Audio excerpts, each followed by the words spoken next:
Hey everyone, my name is James. I'm a producer with Gearbox Software. Hey, my name's Joel. I'm from 2K Australia.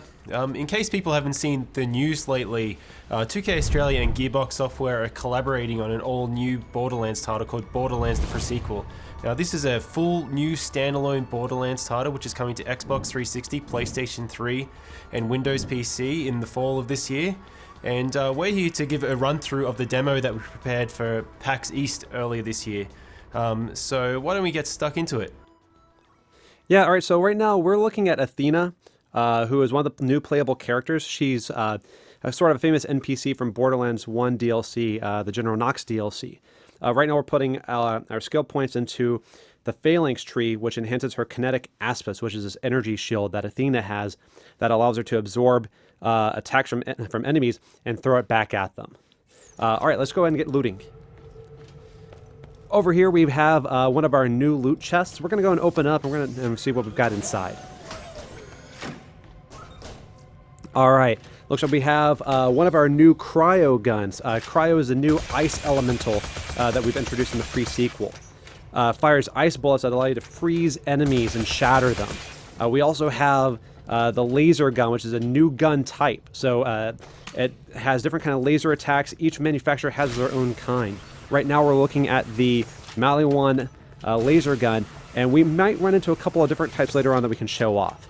This is the Oz kit. This is an O2 kit. You need O2 because you're on the moon surface of Pandora's moon surface, Elpis. And Elpis is just like Earth's moon in the sense that there's a very thin atmosphere, very low gravity, so you need oxygen, but there's not really much on the surface. Looking at our other playable character, Wilhelm, you might have seen that there's a sort of a shimmering bubble over his head. That's his oxygen bubble. That allows him to breathe on the surface. The entire time that you're out there, you're losing oxygen, but don't worry. We've got plenty of stuff in place to make sure that you always have opportunities to get more O2. Case in point, we've just found one of the air geysers. You run on top of one of these things and it's going to fill up your oxygen. This is really important, not just because you need oxygen to breathe and live, but because we have some new features that we've added that use oxygen. Joel, why don't you tell us some about that? Yeah, so when we were bringing in this oxygen system, we didn't want to bring in something that was annoying to players and a resource to manage. We wanted to bring in something that could give them cool new abilities. So you can see we're on the moon, you can already do low gravity jumps, but if we jump and then press jump again, you'll actually vent some oxygen and you'll do a boost. It'll allow you to go a little bit higher. You can also kind of push yourself forward. So why don't we do a jump and then boost forward? And one of the other cool things you can do, it's kind of my favorite thing to do in the game at the moment. It's technically called a slam, but I like to call it a butt stomp. If you jump up in the air, press jump again to boost, and then press crouch, you actually slam down to the ground and do an area of effect attack. It's a great way to manage crowds, to shove them back, because if you're in a low gravity area, you can push them back pretty far, which might be the edge that you need to either like run away or focus on one guy before you deal with the rest of the crowd. Alright, now we're going to go ahead and move into the next area. This is the comm facility. There's a signal that's being jammed that you need to take care of so that you can get back up to Helios, which is the moonshot facility. In the pre-sequel, Jack is in charge of Helios. He's not the Hyperion CEO yet that you know from Borderlands 2. Right now he's just managing the station, and you've been kicked off it and you got to get back. Coming from that comms facility. Get in there, switch it off, because things are getting really interesting up here, kiddo, and in a not fun kind of way. What's your bum in there? Reed Biller owns that place now, and I've heard he's a right nut job. You probably would have heard a bit of an Australian accent there. During the development of the game, it just so happened that the moon kind of turned into Australia. Alright, now where we are right now, there's this big gap. You wouldn't be able to make this jump normally in Borderlands, but with the oxygen system, we can kind of push out this jump. So let's go ahead and see if we can clear that gap.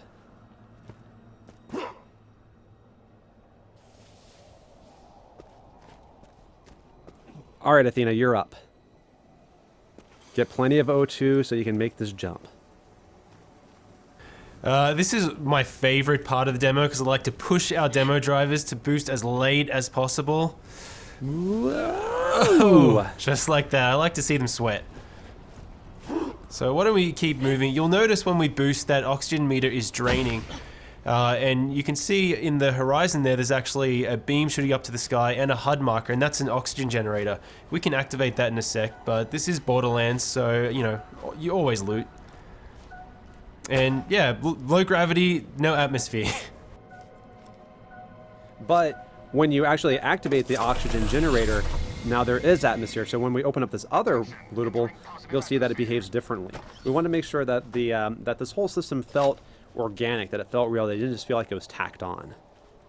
This comes in really important because with things like incendiary, if you set someone on fire inside of a building with atmosphere, they'll burn. But if you set them on fire in an area with no atmosphere, they won't. So you kind of have to make some, you have some interesting opportunities. But these guys up here, I'm sure they're up to no good, so let's throw some grenades at them.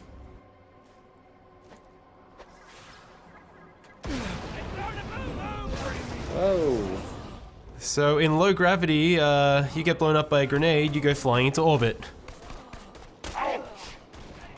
Very awesome.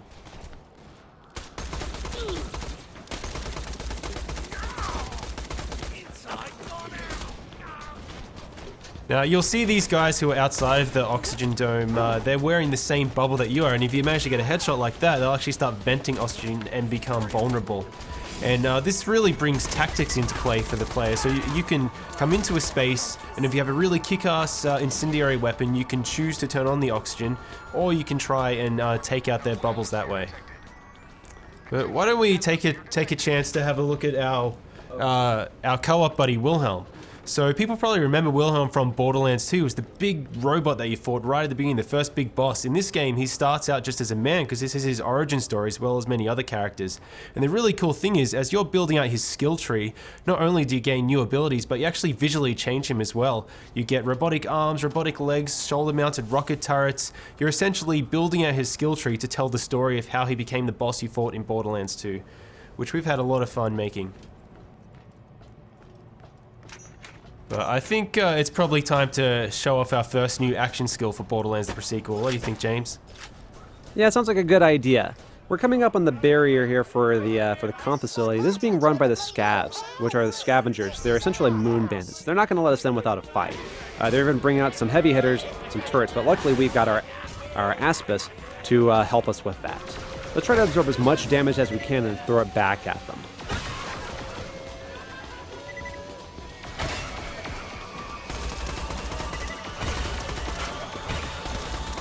So you can see that the shield is slowly spinning up. As it takes more and more damage, it's going to spin faster and faster. You can kind of see it all around the outer edge, which means that we're just about ready to throw that back. Awesome. Let's go ahead and take care of this other laser and then get inside. Now, because we never get tired of blowing people off the side of the moon, let's throw some more grenades. We like to do these demos live, but because this is a co-op game, we can always rely on our buddies. That's right. Always better to play with friends.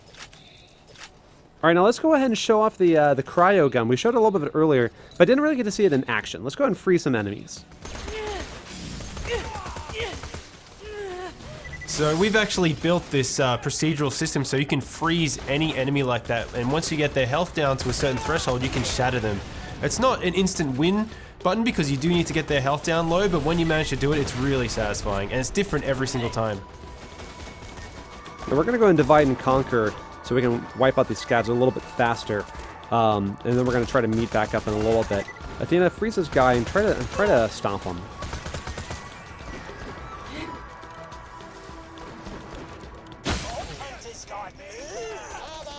Athena had a good tactic there. If you manage to get really high, your butt stomp will actually do more damage. So if you freeze someone, you can butt stomp down and shatter them from above. Now, you can do more than just freezing them while they're on the ground. We've got some jet fighter, some sort of jetpack enemies. Let's try to freeze them while they're in the air.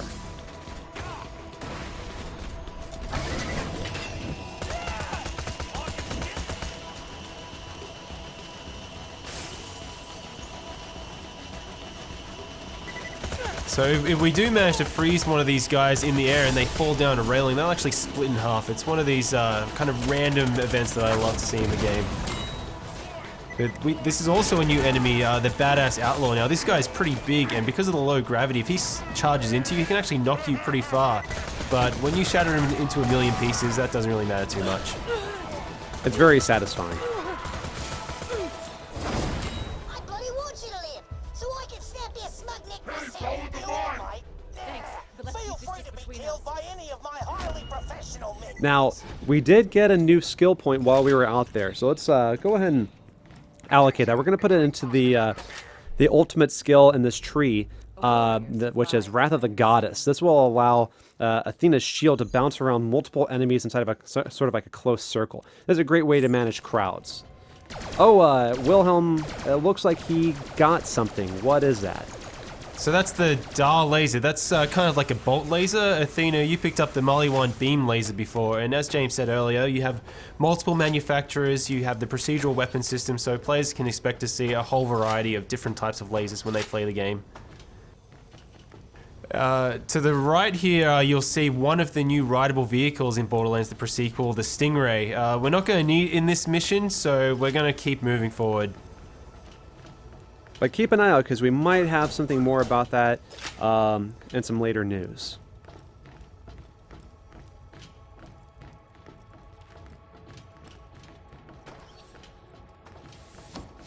Alright, looks like I found another loot chest. Let's pop this open and see what we have. Let's see if we have a new Oz kit over to the right here. So what does this Oz kit do? Let's see. So it looks like it increases your oxygen meter. It allows you to create an oxygen bubble, which comes in really handy when doing a slam. So let's go ahead and give that to Wilhelm and see if we can do some damage with it.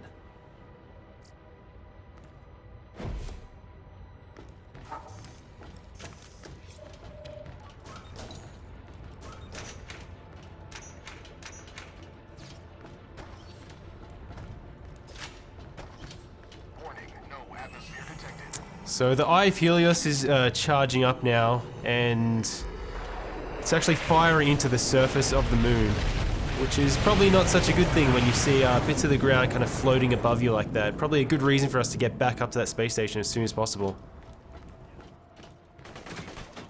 Alright, so we've got a group of enemies coming up, and so we're going to use our buddy Wilhelm to help us charge up our shield so we can get it going. Because you can use friendly fire to charge up Athena's shield. Yeah, let's try and take out all those guys at once. Nice. Awesome.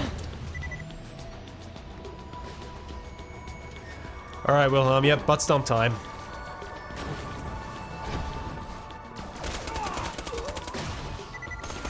And you see that bubble, you can run inside that to recharge your oxygen.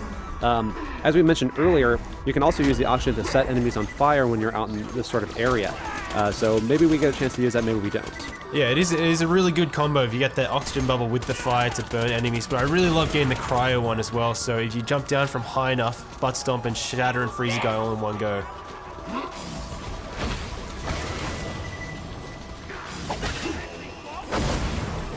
Why don't we try and get some more butt stomps happening? I never get tired of it.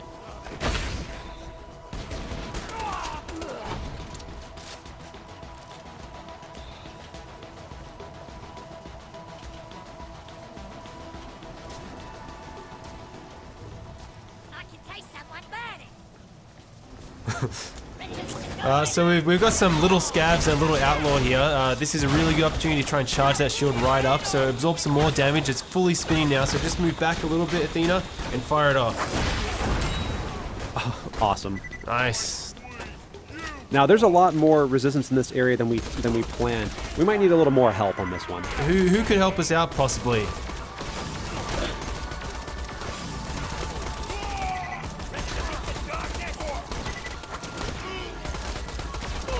Uh-oh. Alright, we really need some help now. We need some help. And we have playable Claptrap. For the first time ever in a Borderlands game, you get to play as Claptrap. And he's going to help us out a little bit in this fight. Thanks, buddy. Alright, let's wipe these guys out. And the other playable character in Borderlands the sequel is Nisha the Lawbringer, who fans of the franchise will also remember.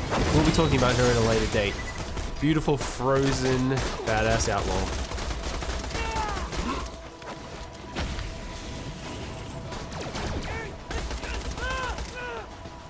So yeah, we should probably head in here and try and disable that signal so we can get up to the space station.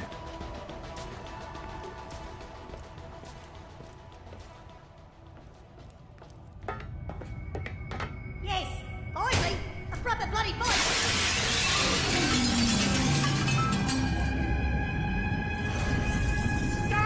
We can love this.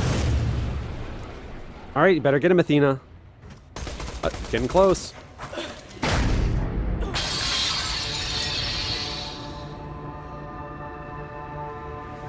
Did we mention low gravity already? Awesome. Well, hey, thanks everyone for staying tuned for Borderlands the pre-sequel, coming to you this fall. That's spring for all the Aussies out there. You coming?